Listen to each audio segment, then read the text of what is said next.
C'est la voie maritime la plus vitale au monde. Et depuis près de 3 semaines, le détroit d'Ormuz est fermé par l'Iran.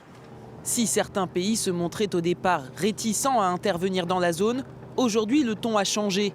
La France, le Royaume-Uni, l'Allemagne, l'Italie, les Pays-Bas et le Japon se disent prêts à contribuer à sécuriser le détroit. Nous sommes prêts à contribuer aux efforts appropriés pour garantir la sécurité de la navigation dans le détroit. Nous saluons l'engagement des pays qui participent à la planification préparatoire. Point central, ces 6 pays vont-ils intervenir tout de suite ou une fois que les combats auront cessé? Le communiqué ne le précise pas. Tous affirment avoir été influencés par les frappes iraniennes sur des infrastructures civiles énergétiques dans le Golfe. À cela s'ajoute la forte hausse du prix des hydrocarbures, avec un impact économique mondial. Car transite en temps normal par le détroit d'Ormuz 20% du pétrole mondial, mais aussi du gaz naturel liquéfié.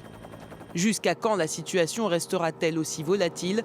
À Washington, en tout cas, Pete Hegseth reste vague. C'est au président qu'il reviendra de décider à quel moment nous dirons « bon, nous avons atteint nos objectifs pour le peuple américain afin de garantir sa sécurité ». Il n'y a donc pas de délai fixé, nous sommes tout à fait dans les temps. Solution mise en avant par le secrétaire américain au Trésor pour faire baisser les prix et permettre d'augmenter l'offre mondiale, l'assouplissement des sanctions sur le pétrole iranien stocké en mer. Cela entraînerait la mise sur le marché de 140 millions de barils. Une mesure qui permettrait de modérer les prix à court terme.